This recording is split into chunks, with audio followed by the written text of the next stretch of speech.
नमस्कार दोस्तों, मैं सोनिया आप सभी का फिर से एक नए ब्लॉग में स्वागत करती हूँ। आई होप आप सभी ठीक होंगे, खुश होंगे, स्वस्थ होंगे। तो आज हस्बैंड घर पे थे तो मुझे लगा कि अपनी जो दिवाली की सफाई है फेस्टिवल की वो स्टार्ट कर देनी चाहिए डीप क्लीनिंग। क्योंकि मैं अभी स्टार्ट करूँगी तभी जाके मेरी दिवाली तक कंप्लीट होगी।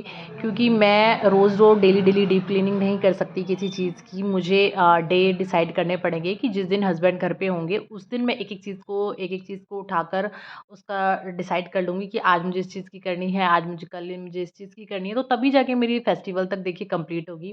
क्योंकि छोटे बच्चे के साथ अगर मैं ये सोचूँ कि मैं रोज़ करूँ, तो पॉसिबल नहीं हो पाएगा और आज अंश के पापा घर पे हैं, तो वो अंश को भी देख लेंगे और थोड़ी बहुत मेरी क्लीनिंग में भी हेल्प करा देते हैं, ऐसा नहीं है। तो आज मैंने स्टार्ट करी थी अपनी अलमीरे का जो ऊपर वाला पोर्शन है, उसकी डीप क्लीनिंग। क्या होता है कि हम चीज़ों को ना सिर्फ़ सामान रखते रहते हैं कि ये यूज़ में आएगा और उससे क्या होता है कि कबाड़ा जो है इकट्ठा हो जाता है, पूरी चीज़ों का जंबल इकट्ठा हो जाता है, जिससे घर एकदम एक तो भरा-भरा भी लगता है और क्लीन चाहे आप कितना भी कर लो फिर भी क्लीन नहीं लगता। तो आज मैंने डिसाइड कर लिया था कि मैं इस बार जो भी क्लीनिंग करूँगी चीज़ों की डीप क्लीनिंग, उसमें चीज़ों को मैं डिक्लटर करती जाऊँगी। जो भी चीज़ मेरी इस्तेमाल की होंगी, यूज़ की होंगी, जो करंट में यूज़ हो रही होंगी, सिर्फ़ उन्हें ही रखूँगी।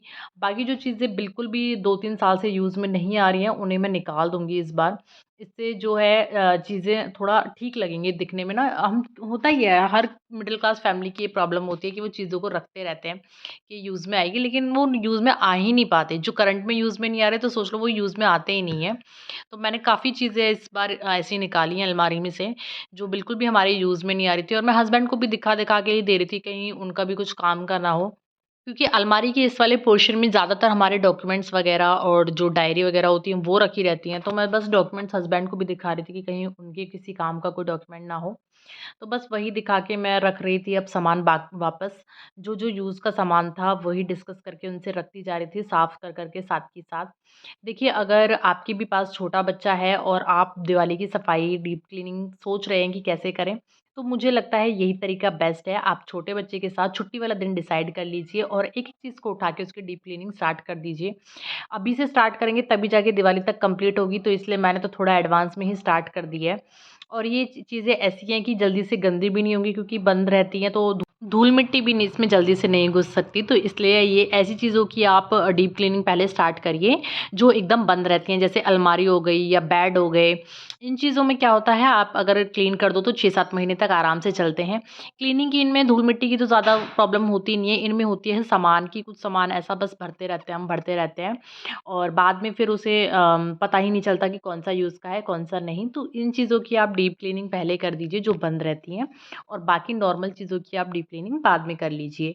जैसे बाहर वाला ये पोर्शन हो गया आपके दरवाज़े, खिड़कियाँ, उन चीज़ों की आप बाद में कर सकते हैं। तो देखिए, यहाँ पे हस्बैंड वाइफ ने मिलके हम दोनों ने जो है अपनी क्लीनिंग कर ली है। बस कुछ पेपर थे, बैंक के डॉक्यूमेंट थे जिन्हें हम डिस्कार्ड करके ही फेंक रहे थे क्योंकि हमारे किसी यूज़ के नहीं है और बैंक के डॉक्यूमेंट हमेशा मतलब फाड़ के ही फेंकने चाहिए, कभी भी ऐसे नहीं डालने चाहिए। तो बस वही कर रहे थे।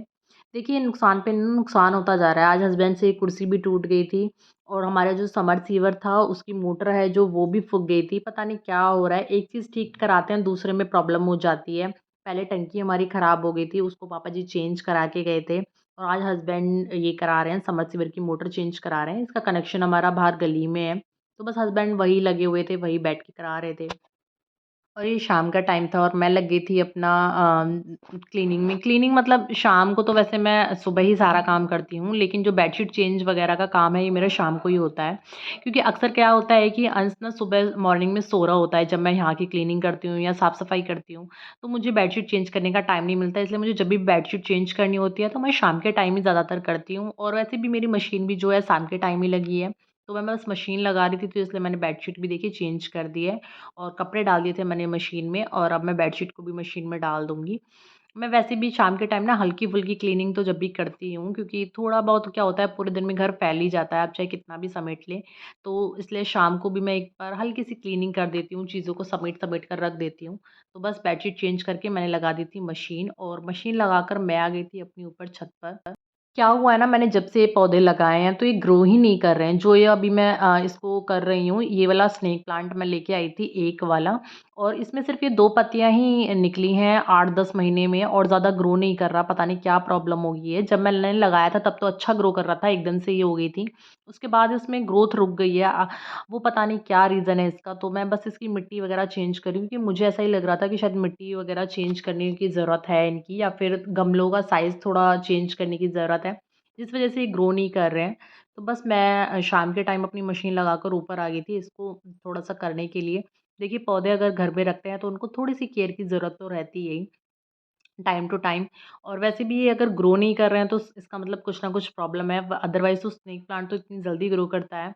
जब मैं इसको लेकर आई थी तो इसकी 15 या 20 दिन बाद ही दूसरी पत्तियाँ निकल गई थी इतनी जल्दी, और उसके बाद पता नहीं क्या हुआ, एकदम से रुक ही गई। उसके बाद 8-10 महीने हो गए हैं और ग्रो ही नहीं हो रहा है।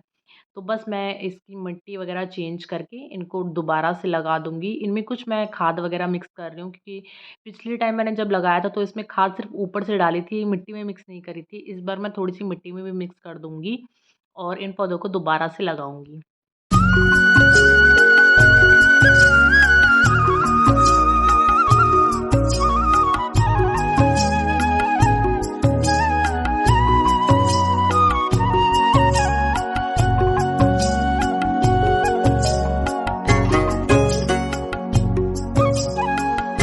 देखिए, अगर घर में पौधे लगा रहे होते हैं तो उनको स्पेशल केयर की ज़रूरत ज़रूर पड़ती है। जैसे हम हर चीज़ों की केयर करते हैं वैसे इनकी भी केयर करनी पड़ती है हमें, तभी अच्छे से ग्रो कर पाते हैं।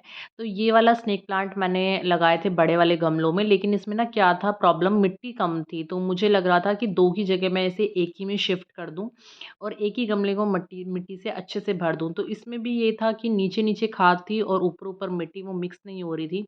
तो इस बार मैंने सोचा है कि मैं चारों को, जो भी पौधे हैं, 4 पौधे हैं 2-2 करके, तो एक ही गमले में लगाऊँगी और उसमें मिट्टी और खाद मिक्स करके डालूँगी। तो बस मैं इसको अच्छे से मिक्स कर रही हूँ और मिक्स करने के बाद मैं इसे एक ही गमले में लगाऊँगी इस बार, और जब ये गमला भर जाएगा तब मैं सोचूँगी कि दूसरे वाले गमले में लगाऊँ।